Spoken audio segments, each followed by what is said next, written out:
De momento las bolsas son incapaces de parar el golpe, las caídas en el IBEX 35 rondan ya casi el 3%, 8.714 puntos.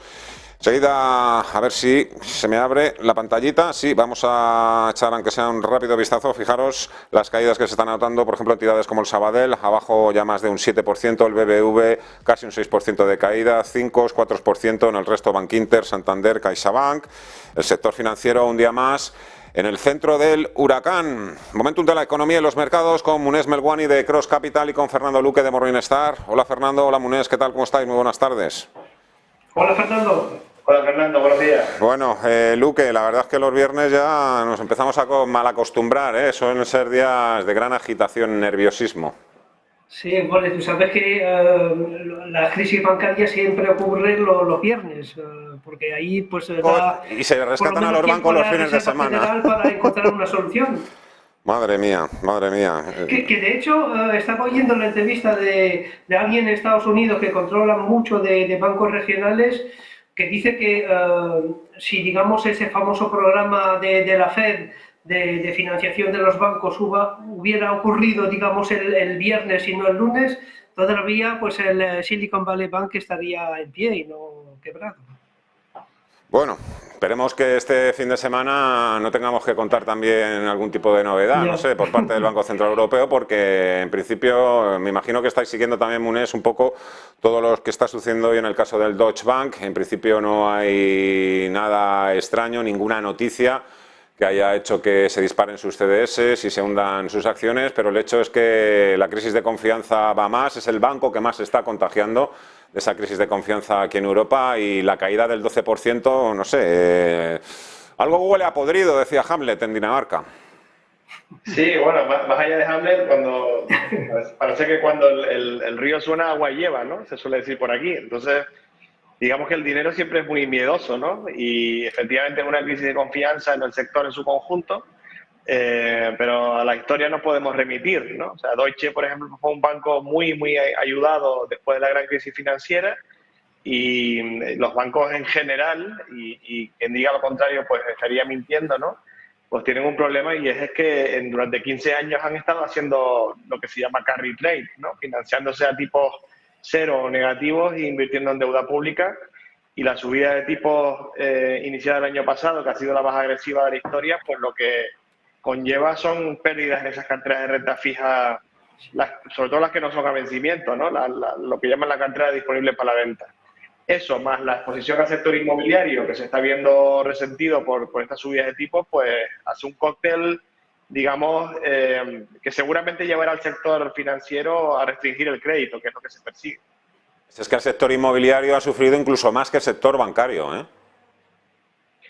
Sí, correcto, pero ya, más allá de la cotización me refiero al propio negocio, ¿no? O sea, digamos, hay REITs o SOCIMIs que ya no pueden pagar los dividendos que prometían, pues está todo el sector del alquiler en plena renegociación. Digamos que es un sector que va a estar muy afectado por este contexto de normalización de tipos de interés.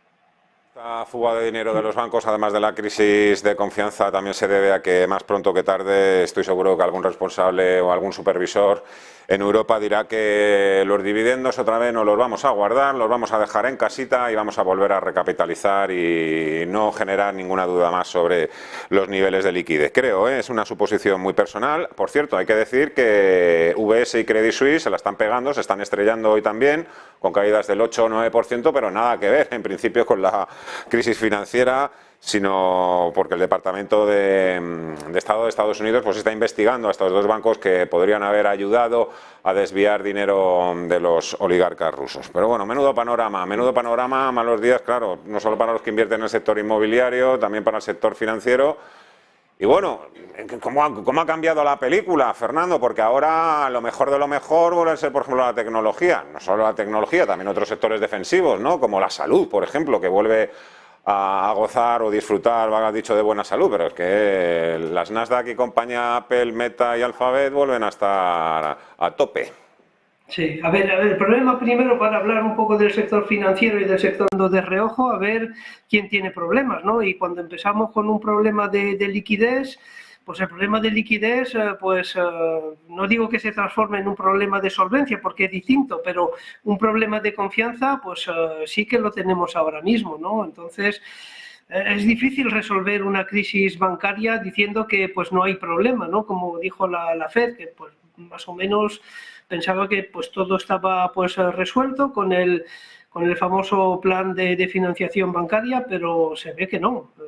¿Y cuál es el problema? El problema es que es tan simple como que pues se avecina una recesión, y en una recesión el sector bancario pues también es de los primeros en sufrir, ¿no? Y entonces ahí todo se está mezclando.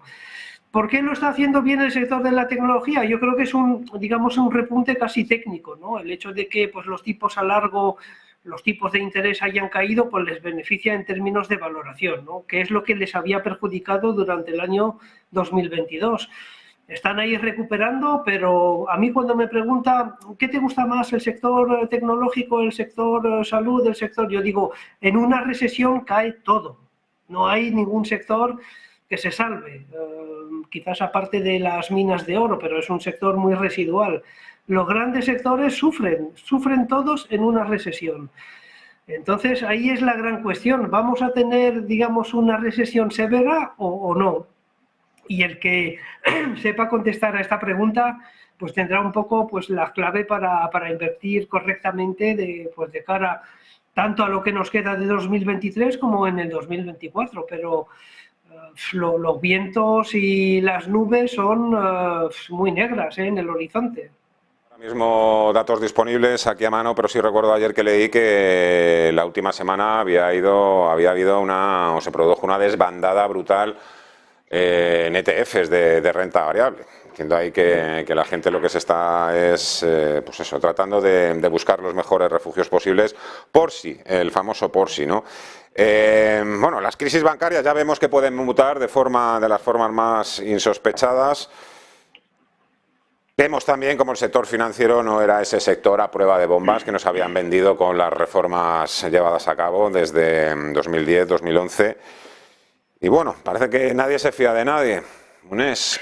Bueno, hay que decir que las reformas llevadas a cabo, sobre todo en Estados Unidos, después de la crisis financiera, ayudaron muy mucho a sanear el sector en términos de liquidez y solvencia.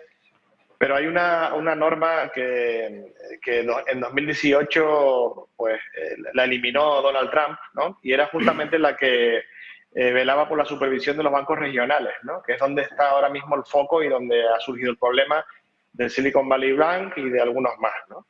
Y hablando del Silicon Valley, hay un dato que me gustaría aportar, que es un hito histórico en la historia económica, diría que de todos los tiempos, ¿no? Y es que en un solo día los clientes fueron capaces de retirar online 42 billones de dólares, ¿no? Estamos hablando del 25% del balance del banco, ¿no? Con eso te puedes imaginar la rapidez que hay. Estamos hablando de casi 2 billones por hora, ¿no? Entonces, bueno, los bancos centrales tienen ahora mismo un papel muy complejo en el sentido de velar no solo por la inflación, sino también por la estabilidad financiera. Y un poco ahondando en lo que decía Fernando, pues es verdad que las nubes son muy negras, ¿no? Las que estamos pudiendo ver en el horizonte, pero vamos, ralentización tiene que venir seguro. No sé si se podrá evitar la recesión o no, ¿no? Hablando del punto de vista técnico. Ahora vamos a hablar precisamente también de ello, pero me apunto ese dato, Munés, lo desconocían un solo día los clientes del Silicon Valley, sacaron 42.000 millones de dólares, el 25% del banco, con un solo clic. Fijaros, claro, estábamos tan acostumbrados a empezar a hablar de, yo no sé, de corralitis, de corralitos, crisis financieras, cuando veíamos largas colas a las puertas de los bancos, con todos los clientes tratando de sacar de ahí su dinero. Ahora no, ahora desde casa con un clic, con un ratoncito, con un programa y con un móvil puedes sacar ya todo tu dinero. Entonces tampoco, pues claro, ya no se ven todas esas imágenes, ¿no? Tan tremendas y aquellas colas. Madre mía. Tipos de interés. Y luego, otro problema, Fernando, además del problema de liquidez que han tenido pues algunos bancos regionales, ahora lo que tenemos es un problema de rentabilidad, porque es verdad que gran parte de esa fuga de depósitos ha ido a los grandes bancos americanos por seguridad, pero también hay mucho dinero que va hacia los fondos monetarios y directamente pues a bonos y letras del Tesoro americano, ¿no? Y ahí el sector en su conjunto tiene un problema de rentabilidad, porque si quiere evitar esa fuga de partícipes, de depositantes, lo que va a tener que hacer es subir la rentabilidad de los depósitos. Y aquí en España y en Europa también va a ocurrir. De hecho, está ocurriendo más en Europa que en España, donde aquí pues la remuneración de los depósitos es realmente pues ridícula, ¿no? Comparado con lo que te puede ofrecer una letra del Tesoro o un fondo monetario. Entonces ahí estamos pasando de un problema de falta de liquidez muy puntual de un par de bancos regionales en Estados Unidos, pues a un problema de rentabilidad para todo el sector. Aquí Banco Santander ha sido, bueno, el primero en dar un paso, ha sido importante, creo que ha eliminado las comisiones para las cuentas y los depósitos superiores a los 25.000 euros, pero claro, habrá que remunerar mejor al cliente para evitar eso, que se vaya a contratar fondos de renta fija o letras, ¿no? Pero claro, a ver quién es el guapo que da ese primer paso en estos momentos, Fernando. Claro, es que ya, aquí o se actúa otra vez de forma coordinada. El inversor y el partícipe, es lo que, lo que está reclamando. Claro, pero a eso iba, lo que comentaba antes también con el anterior analista de Renta 4, era un poco que a ver quién es el valiente que se atreve a dar ahora el primer paso. Entiendo yo que no lo va a hacer en solitario, porque es que el mercado se va a tirar a la yugular. En el primero que diga voy a remunerar, no sé, al 3% los depósitos, es que ese día va a caer en bolsa. Ya, pero no sería la primera guerra de depósitos que veremos en España, ¿no? Alguien romperá la baraja, como siempre. Alguien romperá la baraja, sí. Sí. Bueno. No a los niveles que se están remunerando en Europa, quizás, pero irán progresivamente mejorando. Vamos a ver, a eso iba yo un poco, de que aquí tienen que ir un poquito todos de la mano, como entiendo el tema de la competencia, y que, claro, si actúan como un cartel, pues mal vamos, ¿no? Pero no sé, creo que algún tipo de coordinación o alguna línea general, alguna directriz por parte del Banco Central Europeo, entiendo que también está pronto o está al caer. Por cierto, informe de Goldman Sachs se publicó ayer. Ayer calculó que 1,1 billones de dólares iban a ir de la bolsa, de la renta variable, Fernando, a eso, a fondos garantizados, fondos monetarios y renta fija. Lo estamos viendo. Por cierto, sí, dime. Os quería preguntar. Sí, no, sí, está claro. Oye. Sí, dime. Que hay quien cree que con los bonos nunca se pierde. Entiendo que con los bonos, si te sale mal la jugada, no, también se puede perder. También se puede perder. Decir que se lo pregunten al Banco de Silicon Valley o a cualquier inversor que haya sufrido el año pasado, tanto en fondos de renta fija como en fondos mixtos, ¿no? Porque nos olvidamos mucho pues, de que aquí la mayoría de partícipes está en fondos mixtos. Y pues se han visto muy castigados por la parte de renta fija, tanto como en la parte de renta variable. Es verdad que fue un año, yo creo que excepcional. Yo también diría que las pérdidas que vimos en el año 2022, el año pasado, yo creo que es muy difícil que se repitan, es decir, los tipos de interés deberían, hablando de tipos a largo plazo, pues prácticamente duplicarse. ¿Por qué? Porque hay lo que se llama en términos técnicos la convexidad. Es decir, no es lo mismo pasar, por poner un ejemplo ahí muy bruto, del 1 al 3% que del 3 al 5%. Se pierde más pasando del 1 al 3% que del 3 al 5%, aunque ahí pues solo hay 2% de diferencia. ¿Por qué? Por el tema de la convexidad. Entonces es muy difícil porque ya estamos en niveles pues ahí muchísimo más altos que lo que teníamos al principio del año 2022. ¿Pueden perder los fondos de renta fija? Pues evidentemente que sí, si suben los tipos de interés, pues perderán. Pero el entorno me parece más propicio para ver bajadas en los tipos de interés que subidas en los tipos de interés. Yo creo que a nivel de bancos centrales, tanto por parte de la Reserva Federal como por parte del Banco Central Europeo, iba a decir que ya estamos al final de las subidas de tipos, ¿no? Aunque alguna voz como el presidente del Bundesbank pues está alentando que pues, se tiene que subir aún más los tipos de interés. Yo creo que poco a poco ya estamos viendo la luz al final del túnel. Munes. Sí, yo creo que subidas quedan pocas ya en el horizonte, pero otra cosa es cuánto tiempo vamos a convivir con esos tipos elevados, ¿no? Yo creo que hasta que de verdad no reconduzcan la inflación a sus niveles objetivos del 2% no van a ceder en absoluto, ¿no? Pero bueno, ya las expectativas de inflación, los mercados ya están descontando ese nivel terminal del 2% y yo creo que están marcando bien ellos el ritmo, ¿no? Especialmente la Fed. No sé. En ese sentido, lo que hablabas antes de que si la renta fija se puede perder, bueno, yo creo que este entorno es muy propicio para la renta fija, siendo muy selectivo, eso sí, siendo también cuidadoso en cuanto a qué tramo de la curva, en qué tramo te posicionas, ¿no? Por el riesgo de duración.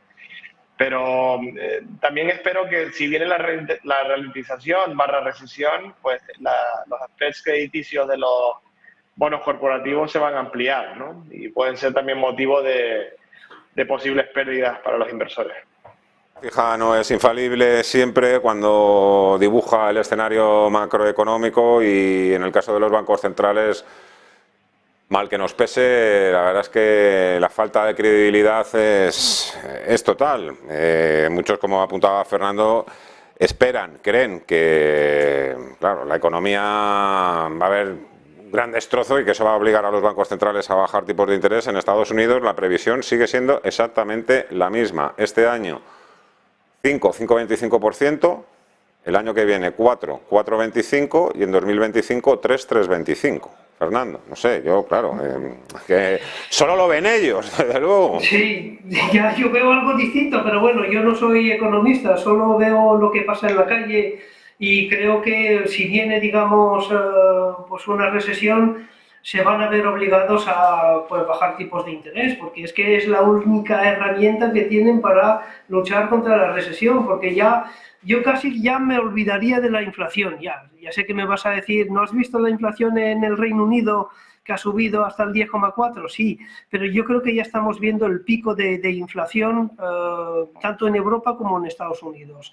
Y el peligro no es la inflación, el peligro es la recesión. Bueno, podemos discutir si nos creemos también la previsión del Banco Central Europeo en cuanto a la inflación. Está en el 8,5%, 8,4%, 8,5% en la eurozona. Dice la señora Lagarde que este verano la vamos a tener en el 3,5% y se queda tan pancha, ¿eh?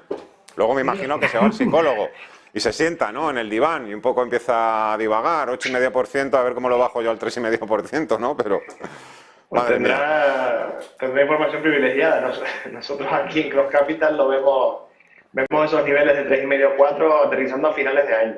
Pero bueno, no, más allá de las previsiones, la senda es de control de la inflación y eso yo creo que en línea con lo que decía Fernando es indiscutible. Comentar un poquito más dónde deberían mirar los inversores en estos momentos, Fernando. Hombre, pues yo sigo un poco con la idea de infraponderar la parte de renta variable, porque yo creo que es la parte de más riesgo dentro de la cartera. Me siguen gustando los bonos a largo plazo porque yo creo que tarde o temprano llegará esa recesión, me puedo equivocar, pero si llega yo creo que los bonos a largo plazo pues lo pueden hacer bien. Me centraría en la parte de bonos gubernamentales para evitar riesgo de crédito, especialmente en un entorno de recesión. Y luego pues no me olvidaría del oro, ¿no? El oro ya pues está apuntando buenas maneras. Y en este entorno de incertidumbre, de crisis bancaria, pues un poquito de oro en cartera pues sigue siendo interesante. Y sin olvidar lo monetario, porque no olvidemos que hace poco el Banco Central Europeo ha subido los tipos de interés y eso beneficia en principio a los fondos monetarios. Tener una rentabilidad sin prácticamente riesgo, pues es bienvenido. ¿Unes? Sí, un poco estoy bastante alineado con lo que acaba de poner Fernando, ¿no? Estamos intraponderados en renta variable. De hecho, nosotros en las carteras a principios de año, pues ya, digamos, con el rally de enero nos posicionamos casi un 30% en liquidez. Pero es verdad que seguimos viendo, desde el punto de vista con un enfoque value, muy buenas inversiones a largo plazo, ¿no? Es verdad que se pueden producir correcciones adicionales, ¿no? Pero lo que son compañías de calidad, resilientes en cuanto a modelo de negocio, con ventajas competitivas muy fuertes, más enmarcadas en industriales, pero también en consumo estable y, ¿por qué no?, también consumo discrecional, alguna que otra. De verdad que hay pues todavía oportunidades muy buenas, ¿no? Estoy hablando de horizontes de 5, 6, 7 años. Deutsche Bank hasta ahora a puntito ya de perder el nivel de los 8 euros por acción, 8,10, está cayendo ya un 12,83, la sangría va más y Bitcoin, oye, pues a Bitcoin hoy no le he mirado, pero bueno, está corrigiendo, pero nada, un 0,7% por encima de los $28.000. Ninguno de los dos, ¿no? ¿Lo veis claro en este caso? Criptos. Fernando. A ver, yo no lo veo claro, aunque veo que el Bitcoin sí que pues, se ha aprovechado de este movimiento hacia, digamos, inversiones alternativas, ¿no? Como el oro, por ejemplo. Pero, a ver, el Bitcoin, el problema que tengo es que yo creo que los bancos centrales van a lanzar su propia divisa digital, ¿no? Y ahí vas a estar compitiendo con la divisa digital de los bancos centrales y el futuro se me antoja difícil. Pero viendo la cotización, la verdad es que sí, lo está haciendo francamente bien. La pena, y eso lo hemos hablado pues algunas veces en este programa, es que el inversor no tiene acceso a ETF sobre Bitcoin, lo cual es... no lo entiendo, ¿no? Porque hay muchas compañías a las que uno puede tener acceso invirtiendo en bolsa que tienen, digamos, muchos vínculos con el Bitcoin. Entonces, no tiene sentido que te dejen comprar ese tipo de acciones y que no te dejen comprar, hablo para el inversor particular, un ETF sobre el Bitcoin. La SEC, por cierto, el regulador de Estados Unidos, también está estrechando cada vez más el cerco en las criptodivisas. No quiere que se vuelvan a repetir pues bueno, los tristes episodios de hace unos meses con FTX y otras plataformas de criptoactivos. Por cierto, una cosa, si me da tiempo, una cosa que me había apuntado además y que no os he preguntado. Esta semana KKR ha anunciado también que va a restringir las salidas, el rescate de dinero de uno de sus fondos inmobiliarios. No es el primer fondo que hace esto. Si no recuerdo mal, también otros grandes como Blackstone, Starwood, incluso también un fondo inmobiliario de BlackRock han anunciado lo mismo. Yo no sé si en España tenemos fondos que puedan estar también en esa situación o que veamos ahí un poquito de peligro en el sentido de que los partícipes, ojo, no puedan rescatar el 100% de su dinero, se tenga que quedar ahí dentro, secuestrados entre comillas y tragándose ese marrón. No sé si se podría dar algún caso de este tipo aquí en España, Munés. Pues la verdad que no soy un especialista de fondos inmobiliarios y sí es verdad que seguimos de cerca algunas SOCIMI, ¿no? Como también instrumento de inversión inmobiliaria, pero no creo, ¿no? O sea, realmente yo creo que lo que está cotizando en el mercado español, los activos subyacentes en los que invierten, pues son los hay hoteleros, los hay de locales comerciales, zonas prime, los hay también residenciales, pero yo no creo que a día de hoy, por lo menos, haya un problema de liquidez en el mercado inmobiliario español.